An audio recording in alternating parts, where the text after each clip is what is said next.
This is a video for anyone who's considering bringing home a Great Pyrenees puppy. We have puppies right now, and we're getting lots of calls for people who are interested in getting them. And we tell everyone that what you should do is come to the farm and check out our setup and see our puppies. But on the phone call, I usually want to find out a lot of things first. The first thing I usually ask is if they're familiar with the breed of Great Pyrenees. If they grew up with them or had them previously, they're pretty familiar. I don't have to go pretty much any further. But if they're new to the breed, then I have to ask a bunch of questions. And we'll get to that. So anyone who comes to the farm, the first thing you're going to notice is all the signage that we have. It says Livestock Guardian dogs on duty. Do not enter without an escort. There's a reason for that. Our dogs are protecting our farm 24/7. Now, when visitors come to the farm, I have to be with them, and I bring them in, and I introduce them to the dogs.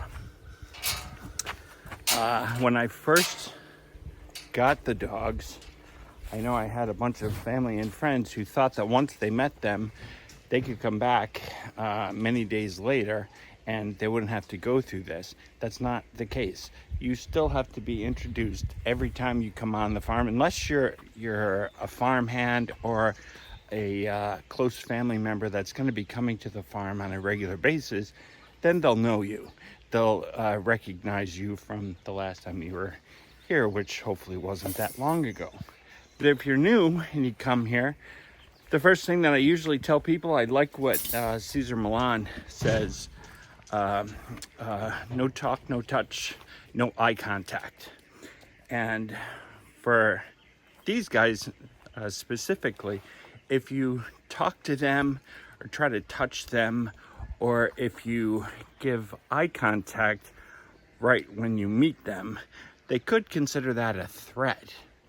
And so that's why I do that. So I don't want them to consider our visitors a threat.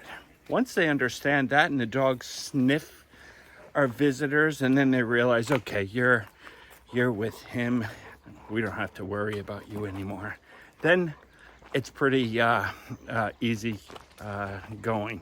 The dogs usually follow us wherever we go on the farm, especially if there's visitors. And what their main job is to protect our farm family. So for people who don't know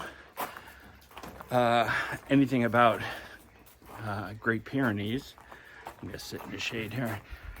Great Pyrenees are considered a working breed, and Hailey is wanting to be with us. They are livestock guardian dogs. So what that means is they are the guardian to all of the animals on our farm that they consider family. So anyone who's looking at a Great Pyrenees, they don't have to have a farm like we have.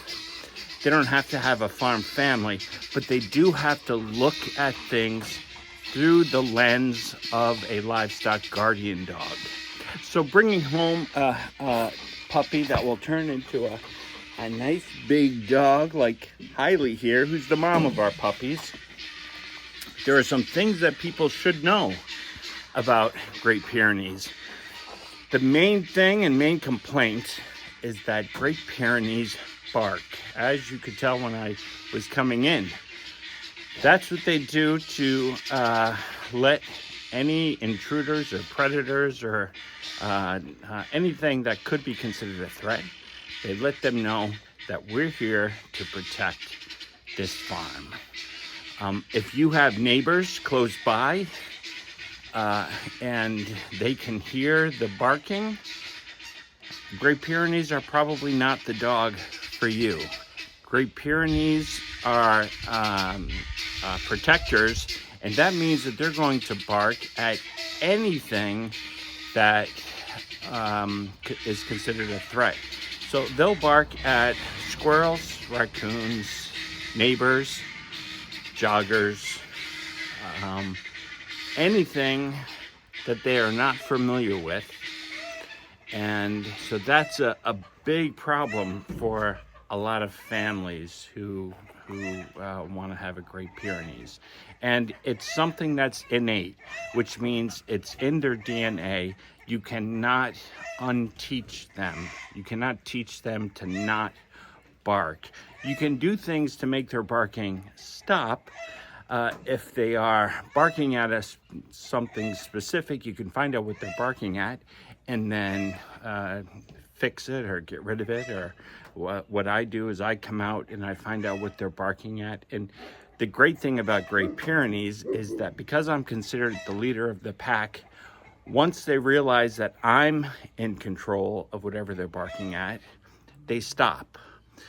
The problem with that is if I don't know what they're barking at, because they saw me, they stop barking, and whatever it was is still there. So I usually try to find out what they're barking at first. And once I can focus on what they're barking at and I know what it is, then I come out and they'll relieve themselves of the stress, but then I have to deal with whatever they're barking at. So the first question is, of course, if you have neighbors, and how do they feel about barking? And the next question I have is, tell me where the dog is going to be. Tell me what your setup is.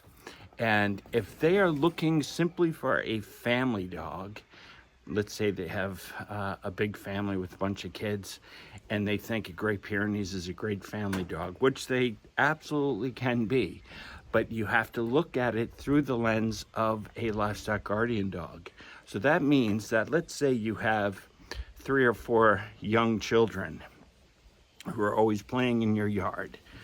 Okay, your dog is going to consider them as her livestock. They're the herd that she's protecting. And that's great most of the time. But if your friends go to school or leave the yard, your dog is now going to be upset that her family, her herd, is leaving. So she's not going to be happy. They need to be livestock guardian dogs 24/7. So they need to have a companion with them all the time. It can be a flock of ducks, it can be rabbits, it can be anything, but they have to have something that they are a guardian to and a companion with. So our dogs spend all of their time protecting our animals on the farm. They're not awake all the time. They're usually sleeping, especially during the day. Because they are nocturnal, they spend most of their active time at night protecting the farm. And we have a lot of things that come out at night that are always looking for animals to eat. And our dogs are constantly on the lookout for them. I have security cameras throughout the farm, and I wake up every morning and the first thing I do is look at the security videos to see what was going on the night before. And I always see the dogs running up to the perimeter fence, and they're barking at something. Usually it's nothing that is an actual threat, but it's something that caused them to be alarmed. It's usually a sound. Deer make a lot of sounds. Anything out there will cause my dogs to bark. So that's a big problem for people who especially if you don't like barking.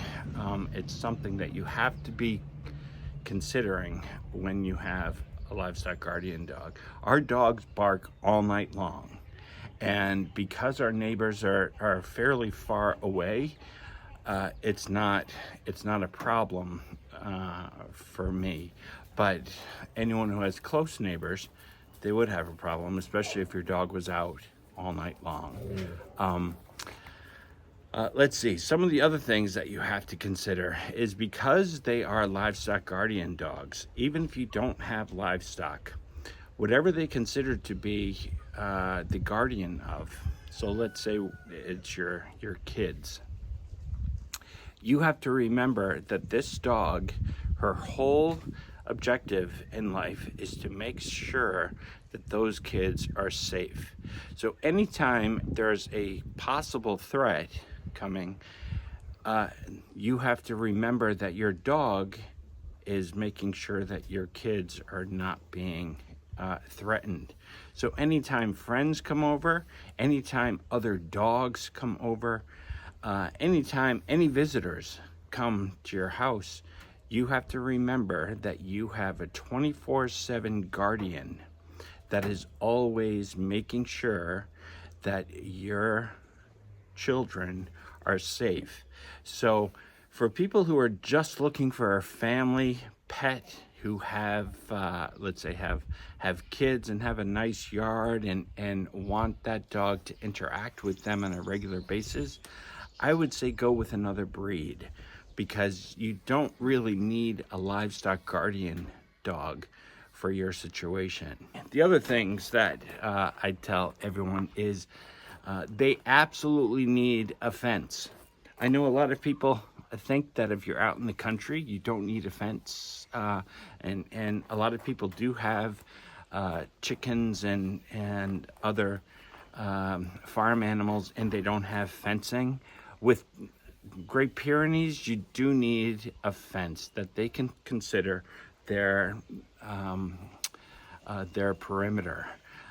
Dogs do have a fascination with going out wandering, and they often will find places to sleep, either in a big hole or under a nice tree, and they'll be gone for hours during the day. And if you're like me, freaking out that your animals just disappeared, having a fence will relieve you of that issue. Also, the other reason to have a fence is that because they are livestock guardian dogs, often they will consider things that they aren't really a guardian to as they're under their protection. So if you do have neighbors and they're close by, you might find your dog treating your neighbor as a possible threat. So that's one thing you don't want to have if you're trying to be nice to your neighbors. Let's see, some other things to consider when you are considering bringing home a Great Pyrenees puppy. The one thing that is a really big positive for me, but can be considered a negative for others, is that Great Pyrenees are extremely loyal. My dogs will do anything to protect me and protect our farm family. Sometimes that can be a negative, especially if you have people coming to your home on a regular basis. But because you're looking at everything through a livestock guardian dog lens, it means that you have to remember all the time that your dog is being a very loyal protector.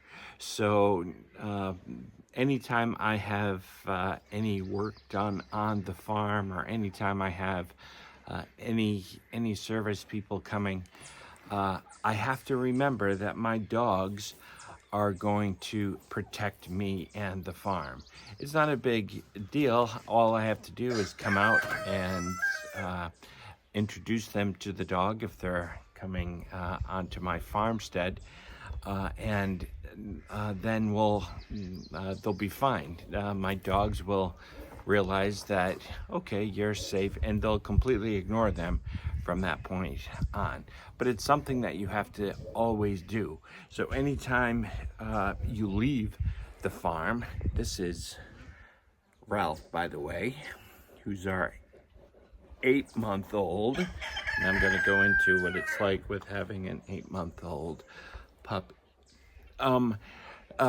If you're not home, or if the leader of the pack in your family is not available, visitors are not going to be able to come onto your property. They will not allow anyone who they don't know to come in. So if you are, let's say you're going on vacation and you have someone who's coming to give your dogs food and water and make sure they're okay, you have to realize, since you're looking through the lens of a livestock guardian dog, that person has to be considered part of the family before you leave. So it's a little extra, a few extra steps that you would have to take so that your dogs know that this person is not a threat. So we had a new barn built last year, and the guys that came and worked on the farm, once they were introduced and our dogs realized that they're part of the family, the dogs were able to, workers were able to come and go as they wish, because the dogs didn't consider them a threat.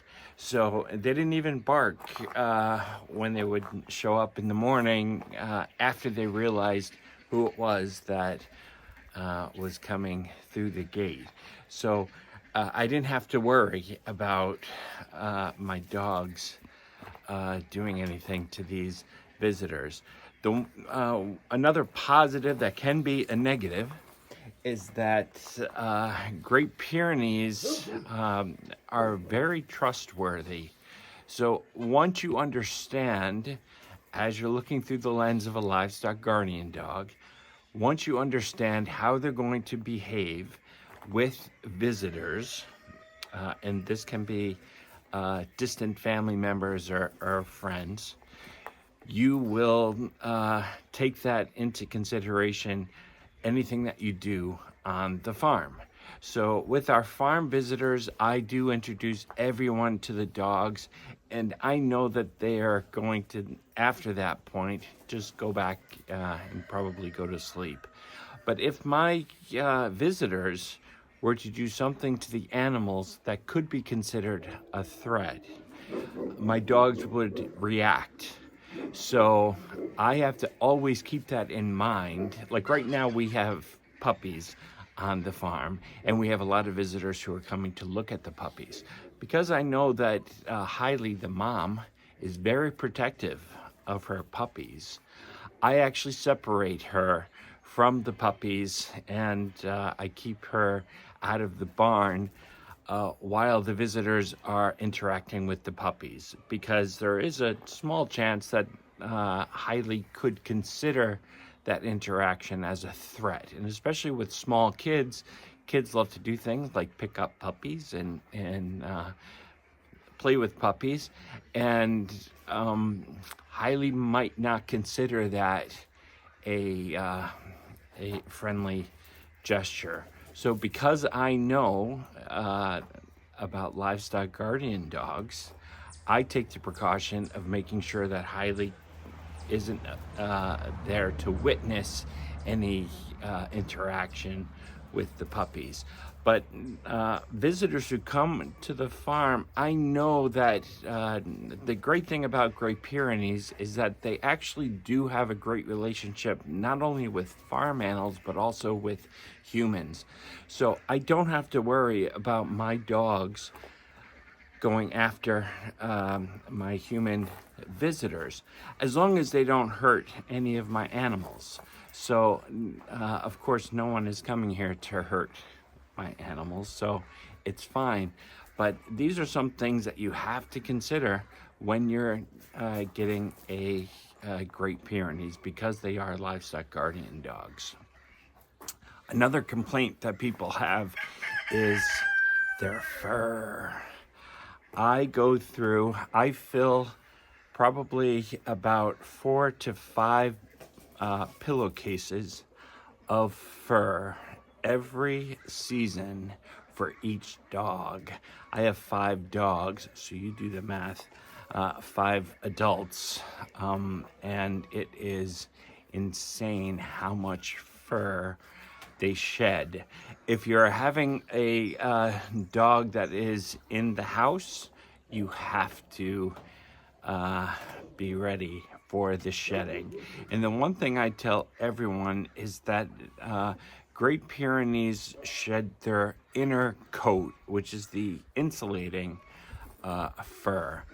Their outer coat, which is a long, thin fur, that actually should stay on the dog.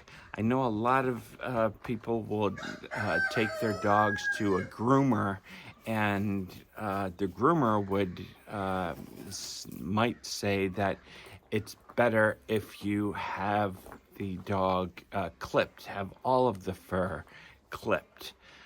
That is actually not best for Great Pyrenees.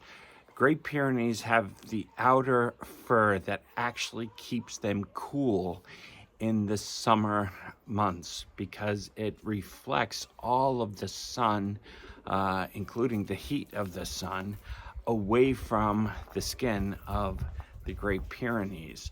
So even if your dog is inside all the time, you do have to take your dog out occasionally, and having that skin be exposed to direct sunlight is not good for the dog, and is not good for you either, because you could have additional problems. So even though it might seem like it's a good idea to just remove all of the fur in the warm months, it actually is not a good idea for the health of your dog. So I use these brushes, and I just forgot the name of them now. But these I have everywhere in the farm, and anyone who is getting one of these slicker brushes is what they're called. These are awesome, but the most important thing with these brushes is you have to make sure you have a very strong handle. If these handles seem like they can bend at all, don't get it, because it will break more than likely within your first attempts of brushing the dog. So these slicker brushes are very important to have with you. The other thing that I tell anyone who's getting a Great Pyrenees, who are unfamiliar with Great Pyrenees have what's called a dew claw in their back paws. Those dew claws are actually part of their running equipment, especially in snow, mud, even water.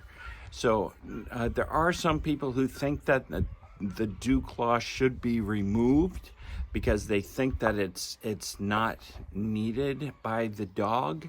And speak to your vet who knows about Great Pyrenees, and they will tell you that the dew claw actually is an integral part of their paw. They actually do a job in places where the dogs need it. Our dogs are walking around in ponds, in deep snow, often in mud, and those claws are very helpful to get around in those kinds of conditions. So even if you have a dog that you're planning as a house pet, removing those dew claws doesn't actually have any benefit at all. So talk to your vet about that, who is familiar with Great Pyrenees, the breed. Let's see. What else? The other thing that is kind of a complaint for most people who who have Great Pyrenees is that they take a very long time to mature. I just showed you Ralph, who is here. He looks like he's fully grown and an adult, but Great Pyrenees take about a year and a half to fully mature, both in size and in their behavior. So Ralph and Sam, who's our 8-month-old pups on the farm, they still do puppy behavior, like chewing on things that you don't want chewed on. Unfortunately, I often come out in the morning because Ralph and Sam are able now to stay out with my other adults. They will find something that they just want to destroy. And it's usually something that either has plastic or rubber or is stuffed in any way. So if you have any lawn furniture or anything that has a cushion or something that you don't want destroyed, you have to hide it. So I tell everyone it's really important to think about crate training for your puppy, which is a safe place for your puppy to stay when you're not available. So puppies absolutely need a safe place to lay down and get away from whatever craziness is going on at the time. And I really believe in the crates. We do very big crates for our puppies if we have a puppy that we're keeping on the farm. And at night, especially since I go to bed at night, that puppy would stay in the crate during the night, and then would be able to come out during the day. But it's really important that the pup has that safe place to go, especially if you have them living in your home. It's not a farm, and you need to have your dog in a safe place while you have someone coming to the farm. So that's something that's really important to establish right at the beginning. Another thing that might be a positive as a livestock guardian dog, but a negative as a family dog, is Great Pyrenees are very independent. This is great for us on the farm because our dogs will stay with our animals. When we had goats, they would follow the goats into our apple orchard, and they were very independent. But if I asked one of my dogs to come to me at any given time of the day, because they know that I usually give them things that they don't want, like vaccines, boosters that are tick and flea medication, they will do the opposite. So when you ask a Great Pyrenees to come to you, very often they'll walk in the opposite direction. So anyone who thinks that you can train a Great Pyrenees to do tricks, like fetch a ball or play different games in the yard, unfortunately you're probably not going to be very happy about your Great Pyrenees. I've tried throwing a ball to my dogs, and they just watch the ball go and then look at me like I'm not getting it.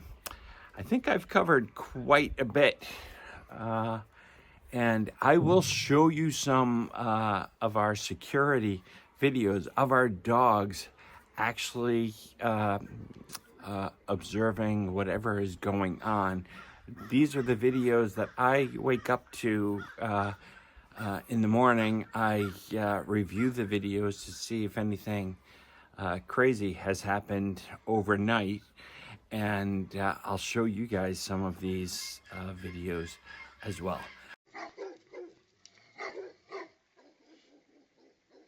Here's one of those security camera videos. This one was taken at 2 in the morning, and if you listen carefully, you can hear the snorting of a deer, which is just across the road.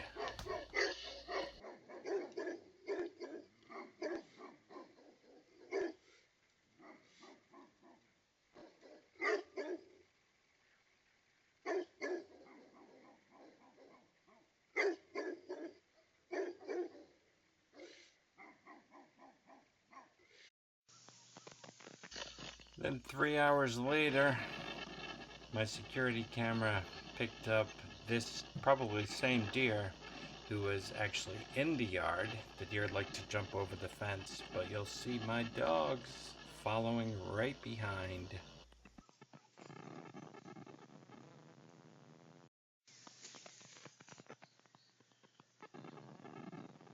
But if you are interested in getting a Great Pyrenees, puppy, I'm always eager to talk to people about the dogs and the breed, and I always make sure that you've done your research on the dog. So if you're watching this on YouTube, you absolutely can go to the search engine of YouTube and just put in Great Pyrenees, and you'll see a bunch of great videos on the breed, and especially some of the complaints that people have about the breed. I want everyone who's getting a Great Pyrenees to be fully aware of all of the positive and especially the negatives about the breed, so that dog has an incredible life with their new families. So I hope this was a little helpful for you. Make sure you hit the like button and follow us on Facebook, YouTube, and all those social media sites. And I'm always glad to give more information that I learned. Love you guys, and we'll talk to you soon. Bye.